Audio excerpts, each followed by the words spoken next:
Hey everybody, Dr. Dan here, and this is week 4 of History 2010. So I know we're doing a ton of work, and again, it's a summer class, so we have to keep up with the readings as best we can. But let me talk about Module 4, Week 4, and what we're going to be doing. So you're going to be reading chapters 9 and 10 in the text, and this is really the time where we're at our third president. So Jefferson's coming into office.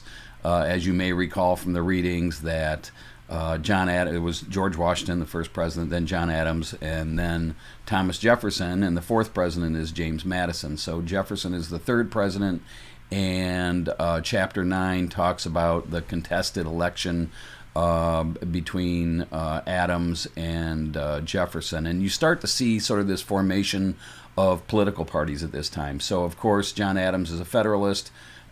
Jefferson is sort of a Federalist also at this point. There's this new party, the Democratic Republicans, that's starting up. And Jefferson's thing, he campaigned on the idea that he was going to reduce the size of the federal government. So certainly, that's a theme that we are still hearing today. So I think there's some relevancy because we start to see this split between Adams and Jefferson, where Adams is a Federalist, which means he is pro-federal government, not necessarily big federal government, but federal government nevertheless. And Jefferson is more an anti-federalist as far as his tendencies go. So really, Jefferson would be more like a Republican today, and Adams would be more like Democrat today, although the parties are completely different. This idea that Democrats today and John Adams back in the time that you'll be reading about in Chapter 9, or just prior to that time, maybe Chapter 8, were really for not a big federal government, but a federal government that could have some control over especially the economy, whereas Jefferson was worried about the government getting too much power. Now again, as we go through this, as I think you're going to look at, or you already did look at in your primary source exercise, this idea that Jefferson is still afraid of tyranny because he remembers the time when the United States wasn't the United States yet. It was the 13 colonies, and they really felt like Parliament and King George was a tyrannical government. So Jefferson is still kind of skittish and still skeptical of a strong centralized government for that reason. So that's one of the things about Jefferson that you need to understand. And so the other stuff is the Louisiana Purchase. So this happens in 1803, and the Louisiana Purchase is significant. It's where we buy everything from the Mississippi all the way to the west, not to the west coast, but think in terms of Kansas, eastern Colorado, that area. The Louisiana Purchase adds a huge amount of acreage to the U.S. and really starts this economic and expansion boom that cannot be turned back. So the Louisiana Purchase is a big deal. Now, of course, since there are debates starting on slavery, if there are going to be new states starting to form in the area that was the Louisiana Purchase, out west, if you will, then there is going to have to be some sort of decisions made on whether new states can be slave states or free states. So you'll read something about the Missouri Compromise and this idea that for every slave state there should be a free state. And as you go through the readings, it gets a little complicated. But the big point is, as the country expands, the debates over slavery get political because of this question of what the new states are going to be. So there's that part. The other thing that happens is the War of 1812. So that is a war between England and the U.S., and the Star-Spangled Banner is written about that war, of course. The White House is burned down. The English attack the East Coast. Eventually, the English kind of get tired of fighting, and we win the war. There's the Battle of New Orleans in 1814 with Andrew Jackson, and all of this stuff that goes with the War of 1812. So there's some stuff about that in the chapter. But I think the big thing to take away is this idea that the country expands geographically quite significantly during Chapter 9 with the Louisiana Purchase. And also there's more exploitation of Native Americans, of course. under Andrew Jackson, which we're going to be reading about in Chapter 10. So as you get into Chapter 10, which is after the War of 1812, and things start to settle down to some extent. So we're talking about the 1820s, 1830s. This is really a time that some historians call the market revolution, and the reason is because the economy is going crazy, it's expanding, and it should be expected because we're adding all of this new land, and there's a lot of new agriculture going on.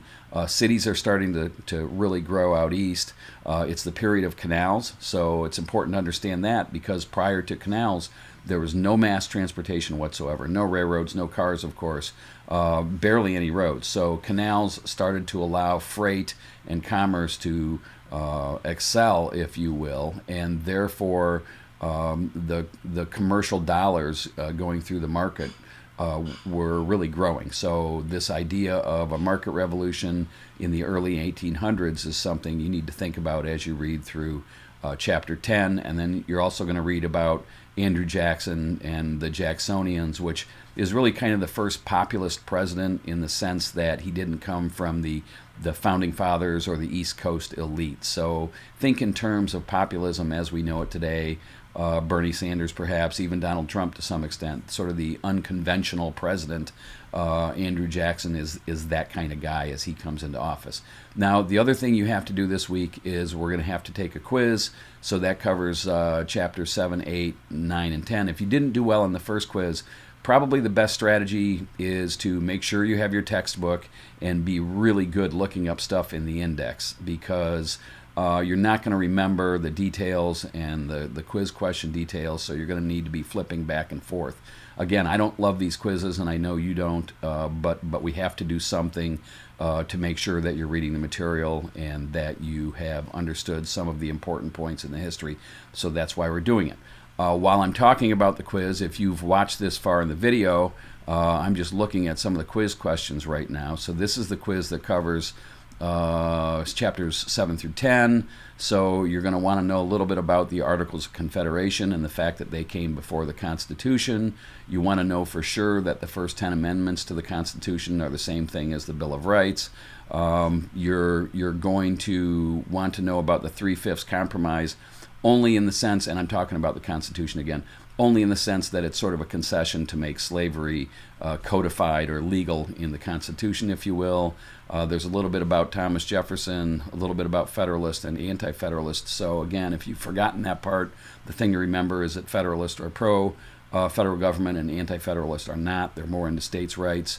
Alexander Hamilton, there's a question about him. I'm not going to go through all these. The Second Amendment establishes freedom of speech, so you want to make sure that you know, or actually, it's, the First Amendment establishes freedom of speech. The Second Amendment talks about the right to bear arms. I got my own question wrong on true and false, so you're going to want to know that one. Andrew Jackson, Monroe Doctrine. Know that the Monroe Doctrine was really the idea of John Quincy Adams, so don't get tricked on that question. Also, the Trail of Tears. We talked about Andrew Jackson. We talked about land expansion and Native Americans.